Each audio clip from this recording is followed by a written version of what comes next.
దేవుని చేత హెచ్చించబడాలంటే దేవుని చిత్త ప్రకారం నడుచుకోవాలి. దేవుని చిత్త ప్రకారం నడుచుకోవడం అంటే ఏంటంటే దేవుని సమయాన్ని నమ్మడం. ఆయన తగిన సమయం ముందు ఖచ్చితంగా హెచ్చిస్తాడు అని నమ్మిన వారు విడివక ప్రార్థన చేస్తారు, విడివక దేవుని సన్నిధికి వెళ్తారు. కష్టం వచ్చినప్పుడు, శ్రమ వచ్చినప్పుడు భయపడే వారు అందరూ కూడా దేవుని నమ్ముతున్నామని చెప్పుకుంటూ వారిని వారు మోసం చేసుకుంటున్నారన్నారు. మొదటి పేతురు రాసిన పత్రిక 5వ అధ్యాయము 6వ వచనం, దేవుడు తగిన సమయమందు మిమ్మల్ని హెచ్చించినట్లు ఆయన బలిష్టమైన చేతి క్రింద దీన మనస్కులై ఉండడి. ఆయన చేయి బలిష్టమైన చేయి, ఆ చేతి ద్వారా అద్భుతములు చేయివాడై ఉన్నాడు. ఇజ్రాయేలుని ఫరో యొక్క సామ్రాజ్యం నుంచి విడిపించాడు. ఆ కాలంలో ఫరో సామ్రాజ్యం నుంచి తప్పించుకోవడం అనేది అయ్యే పని కాదు, అసాధ్యమైన పని. అలాంటి చెరలో నుంచి దేవుడు వారిని బలిష్టమైన చేతి ద్వారా విడిపించి ఉన్నాడు. అలాగే మనము దేవుని చేత హెచ్చించబడాలంటే, విడిపించబడాలంటే మనము ఆయన చేతి క్రింద దీన మనసు కలిగి ఉండాలి. దీన మనసు కలిగి ఉండడం అంటే ఆయన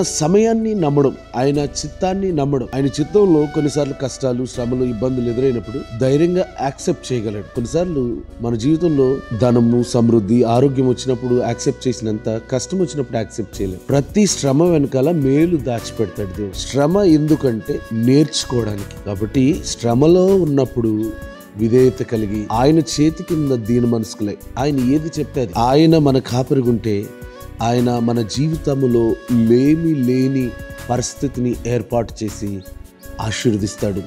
దేవుడు మిమ్మలను తగిన కాలమందు హెచ్చించునుగాక. ఆమేన్.